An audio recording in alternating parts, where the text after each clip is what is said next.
Alors, on a convié la presse aujourd'hui pour parler de la 5e édition du DMX.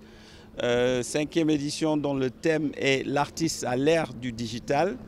Et en présence du nouveau directeur de l'Institut français, Laurent Viguier, en présence d'une de mes plus proches collaboratrices, Camille Sec, qui en est la productrice depuis les premières heures, et toute l'équipe, et une de nos partenaire principal, Sophie Lévy-Valency, qui gère une société de production basée à Toulouse, donc parmi les délégués internationaux qu'on accueille cette année. Donc on a convié la presse pour discuter de tout ça, présenter les orientations de 2024 et prendre des questions plus spécifique pour entrer dans les détails de cette édition 2024. Voilà. 5 ans que j'essaie de mettre le pont, peut-être, ça c'est un aspect de ce qu'on est en train de faire. Ce que j'ai dit tout à l'heure, le DMX c'est avant tout une plateforme de rencontres et une vitrine pour les nouveaux talents. C'est ça le DMX. C'est un salon comme tous les salons. Ça, on dit la répétition est pédagogique, je ne cesserai de le répéter. C'est un salon professionnel. C'est à la fois un festival, c'est à la fois un marché, c'est à la fois une université parce qu'il y a des activités académiques, mais c'est un salon. C'est comme ça que les salons se passent. Dans la journée, il y a des activités académiques, donc il y a des ateliers, des masterclass, des panels. Et le soir, c'est la vitrine pour les jeunes talents. C'est la vitrine qui offre une plateforme à ces jeunes talents d'être découverts par d'autres professionnels qui ont peut-être envie d'acheter des produits musicaux.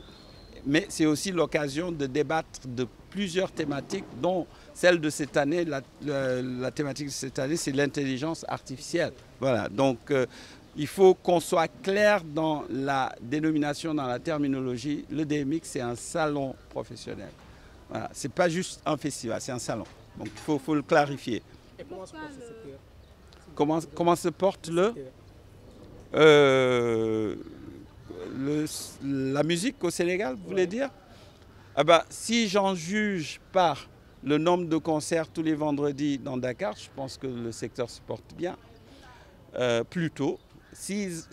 Tout dépend des instruments de mesure. Si on mesure par le nombre d'artistes sénégalais exportés, comme c'était le cas de la génération de Bamal, Ismaël Lo, Youssou N'Dour, Omar Pène, El Feu, Thione Seck et même Cherlo, Daradi, PBS, ça pour moi c'était les beaux jours de la musique sénégalaise. Donc on tarde à recréer une génération qui rayonne sur le plan international. Donc si on prend ce paramètre de mesure par rapport à l'exportation, je dirais qu'on souffre un petit peu, qu'on n'arrive plus à exporter les talents sénégalais en termes de musique, que cet espace-là est dominé par les Nigérians et les Sud-Africains, et même l'Afrique de l'Est, notamment le Kenya et la Tanzanie. Alors si on prend la musique religieuse, les chanteurs de Khassaïd, ils se portent très bien.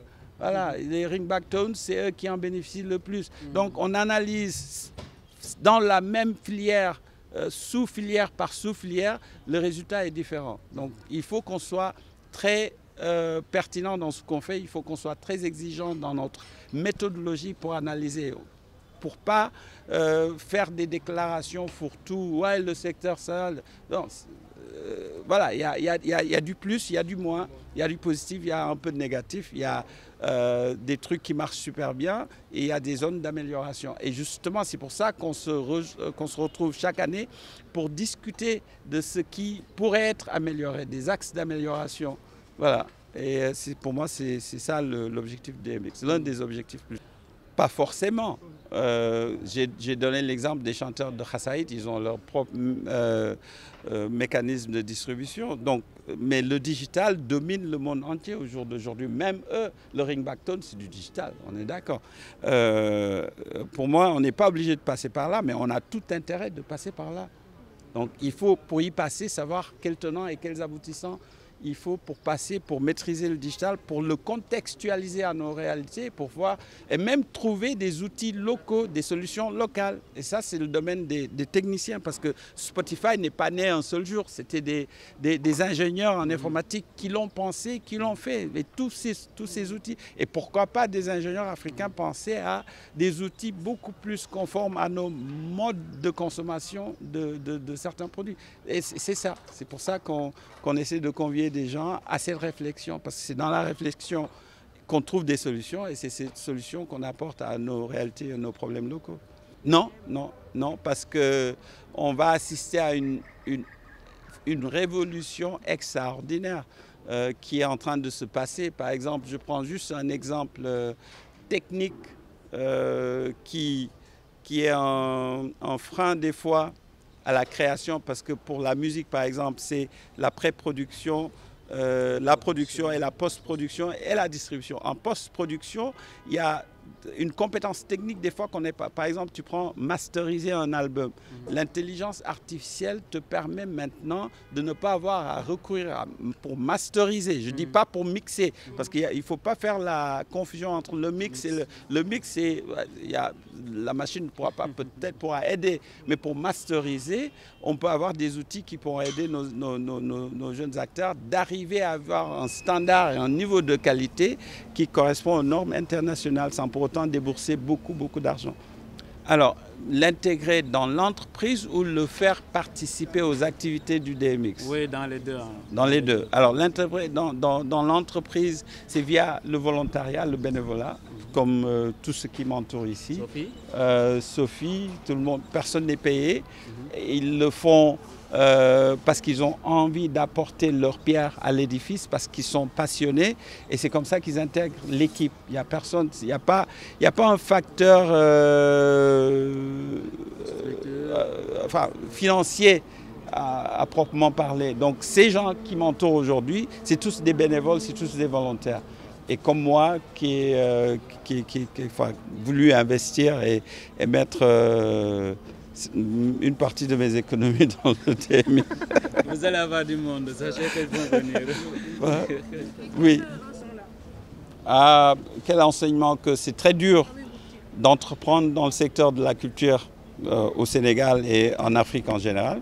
Et que toute la semaine, j'ai dit à ceux qui me sont proches, peut-être je vais penser à faire un poulailler et vendre du poulet, parce que ça va me rapporter un peu plus d'argent, parce que la culture...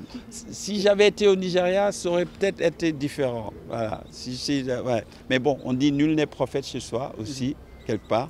Donc voilà. Alors les enseignements tirés, c'est à force de persévérance qu'on arrive. Quand je montre que j'y crois moi-même, j'arrive à convaincre d'autres personnes que le porteur du projet, il y croit. Et donc, s'il y croit, on va le soutenir. C'est pour ça que tous ces gens que vous voyez autour de moi, je pense que c'est une partie de l'énergie que je mets dans le projet chaque année qui fait que ils se disent, pauvre Doudou, on va le soutenir, tiens, on va l'accompagner. Voilà. Mais bon, les enseignements, c'est dur. L'enseignement principal, c'est que c'est compliqué. On n'a pas un environnement qui est vraiment propice à ça, parce que... du haut de mes 60 ans, j'ai vécu les années de Senghor, où la culture était vraiment à sa place, quoi. Les investissements dans le secteur de la culture.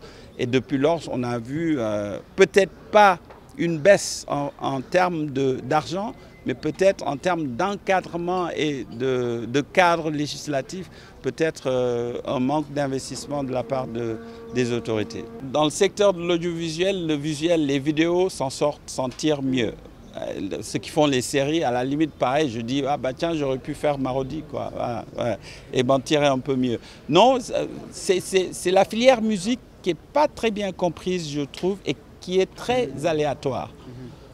Pourquoi? Parce que quand tu fais une série qui touche l'ADN sénégalaise, ça marche tout de suite. Les annonceurs viennent, t'as Patisen, t'as tout le monde. La même chose ne se produit pas dans la musique en termes d'investissement, parce qu'on n'a pas d'instrument de mesure à part ce qui marche déjà. Wally Seck, Youssou N'Dour, Pape Diouf, Baba Mal, Ismaël Les Ténors, et puis Vigie pour la jeune génération. Donc, et c'est imperceptible.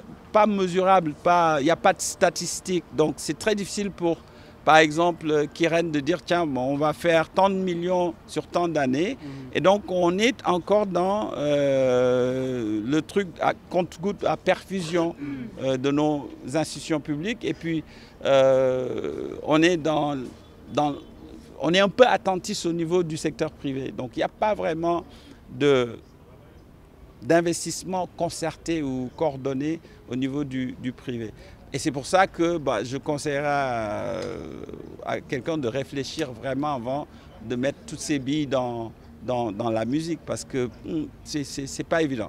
Mais à l'impossible, nul n'est tenu, c'est ce qu'on dit, non? Impossible, nul n'est tenu. Et fortune favors the brave en anglais, donc la fortune sourit aux braves gens. Ouais, voilà. Donc moi, je m'inscris dans ces dynamiques. Et si vous voyez mon profil WhatsApp, c'est des lions qui m'entourent. Donc, et ça dit « Surround yourself with those on the same mission ». Donc, entoure-toi des gens qui sont dans la même mission, n'est-ce pas?